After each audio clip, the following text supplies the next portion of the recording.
Welcome back to ANEWZ. Today, a drone attack from Iranian territory struck Azerbaijan's Nakhcivan Autonomous Republic. One drone hit the terminal building of Nakhcivan International Airport, while another fell near a school in Shakarabad village, injuring civilians and damaging infrastructure. Azerbaijan has condemned the strike as a violation of international law, summoned Iran's ambassador, and warned that the attack will not go unanswered. The incident comes at a time of broader regional tensions amid the ongoing Israel-Iran confrontation and concerns that the conflict could spill into the wider region.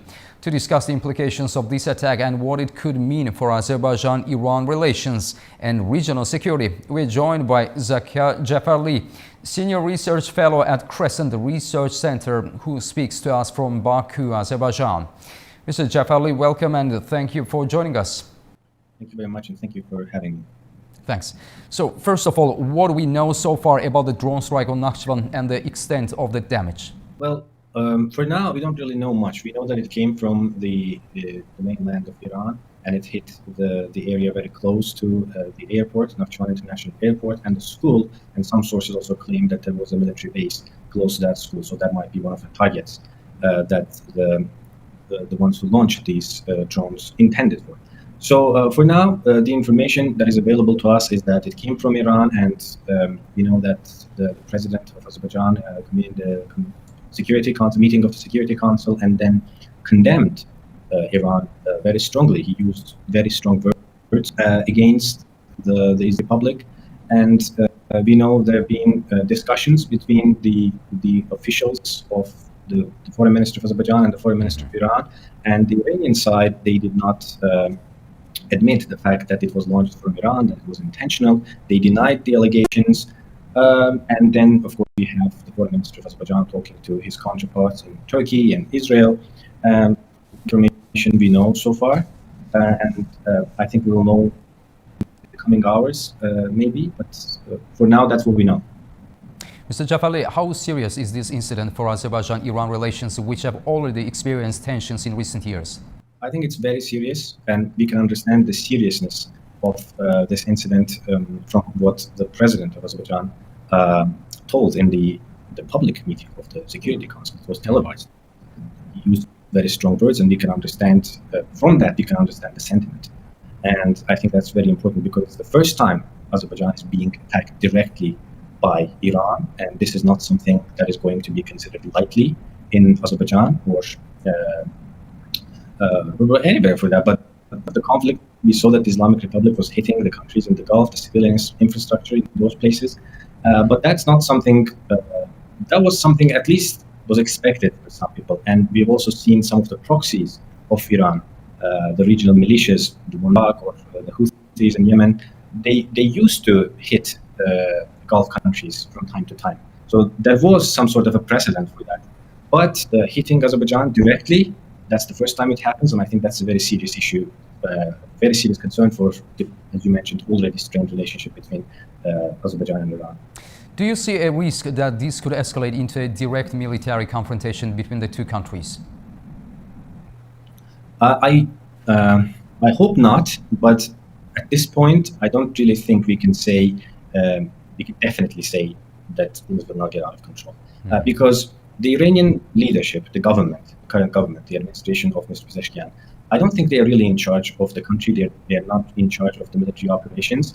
And we don't really know to what extent is the Iranian military, and especially the guards, have control over their local units. Because we know the strategy, the doctrine of the Islamic Republic preparing for this conflict was to disperse the authority, to give an operational autonomy to local units. So when the commanders of the IRGC was assassinated and killed, they still had the capacity to launch strikes against the targets that they considered enemy targets.